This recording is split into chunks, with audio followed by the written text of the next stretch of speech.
Bang Habib Channel. Jangan lupa subscribe, like, and share.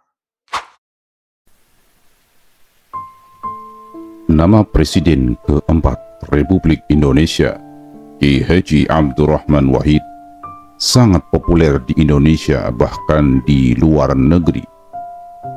Gus Dur juga pernah mengemban amanah prestisius.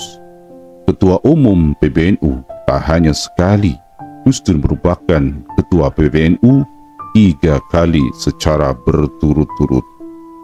Gus Dur merupakan sosok yang cerdas. Dia mampu melihat sesuatu dengan beragam perspektif. Maklum, Gus Dur juga menguasai berbagai bidang ilmu sekaligus. Masa kecil Gus Dur juga sangat spesial. Dia bocah nakal tapi cerdas. Saking nakalnya, satu ketika Gus Dur sampai diikat di tiang bendera oleh ayahnya sendiri, yaitu Kiai Haji Wahid Hasyim. Gus Dur tumbuh dan berkembang di masa kecilnya memang berpindah-pindah, Jombang sampai ke Jakarta, karena sang ayah pernah menjadi Menteri Agama sekaligus juga pernah menjadi pengasuh pondok pesantren di Tebu Ireng, Jawa Timur. Kiai Haji Abdurrahman Wahid lahir dengan nama Abdurrahman Ad-Dakhil.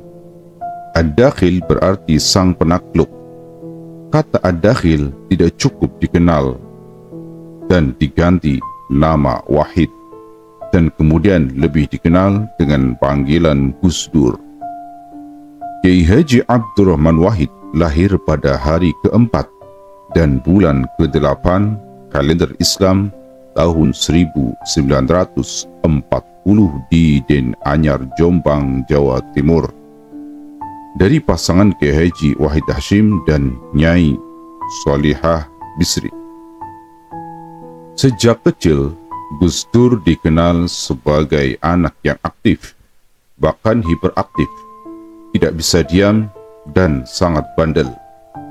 Baik di Den Anyar maupun di Tebu Ireng, Gus Dur sering berbuat ulah, jahil, dan merepotkan. Pada tahun 1944,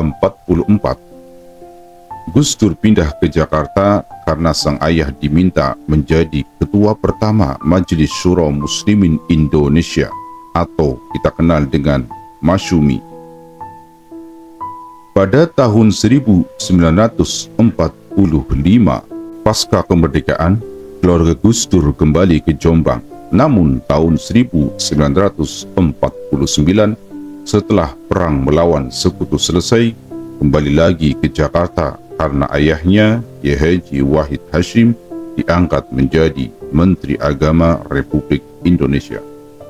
Pada tahun 1952, ketika berumur 12 tahun, saking aktif dan semaunya, Gus Dur pernah mengalami 2 kali patah tulang lengan. Pertama kali lengannya patah karena terjatuh dari pohon akibat dahan yang dia injak patah. Kemudian Gus Dur juga hampir kehilangan tangannya untuk kedua kalinya dalam satu masa usia. Kisahnya, waktu itu Gus Dur mengambil makanan dari dapur lalu memakannya di atas pohon besar. Karena keenakan di atas pohon sampai tertidur, lalu menggelinding dan beliau terjatuh ke bawah. Waktu itu, Gus Dur mengalami patah tulang serius sehingga tulang lengannya menonjol keluar. Dokter pertama yang merawatnya khawatir kemungkinan dia akan kehilangan tangannya. Beruntung, karena kecekatan dokter, tangannya bisa disambung kembali. Akan tetapi, pengalaman ini hampir tak berpengaruh terhadap dirinya, karena Gus Dur kecil tetap kurang berhati-hati dan selalu bertindak impulsif. Perilaku Gus Dur yang bandel itu terkadang membuat sang ayah yang sangat sabar itu juga harus berlaku tegas. Kadang-kadang Gus Dur kecil diikat dengan tambang di tiang bendera di halaman depan sebagai hukuman buat leluconnya yang terlalu jauh atau sikapnya yang kurang sopan. Saat sekolah, di sekolah menengah ekonomi pertama, Gus Dur juga pernah tidak naik kelas karena dia sering bolos. Tanya mengaku tidak punya teman yang mengerti jalan pikirannya sehingga malas sekolah, akhirnya dia bolos. Tapi bolosnya tidak kemana-mana dan mudah dicari sebenarnya, yaitu di perpustakaan Jakarta. Terkadang juga bermain bola, olahraga, kegemarannya. Alhasil, Gus Dur tidak naik kelas. Oleh ibunya Gus Dur dipindahkan ke Krapyak, Jogja, yang diasuh oleh Kiai Haji Ali Maksum. Tapi lagi-lagi jiwa-jiwanya yang pemberontak tidak cocok dengan peraturan pesantren yang sangat ketat. Gus Dur meminta izin kepada ibunya untuk sekolah dan kos di luar pondok. Pada akhirnya, dia kos di daerah Kauman di lingkungan sekitar Keraton Yogyakarta.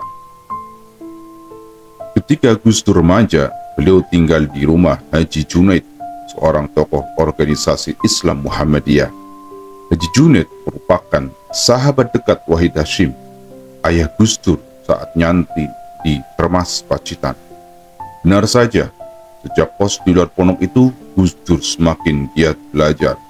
Tapi, di balik kenakalan dan kebandirannya, Gus Dur adalah sosok anak yang tumbuh cerdas. Gus Dur kecil juga dikenal sebagai pecandu buku bacaan.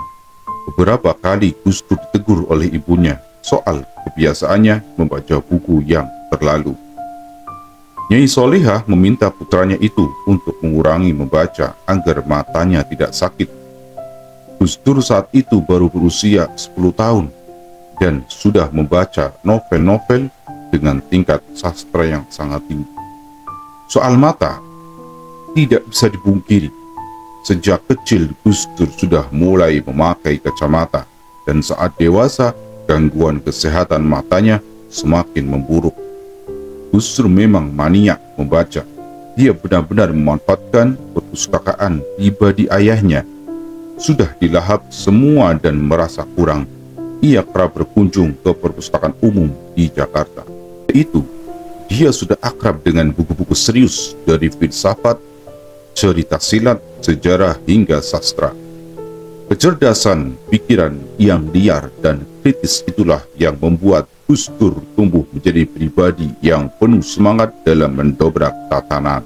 Orde Baru, Gus Dur menjadi orang yang sangat ditakuti oleh rezim hingga berkali-kali terancam keselamatannya.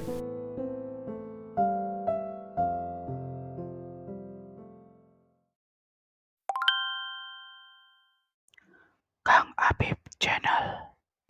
Jangan lupa subscribe, like, and share.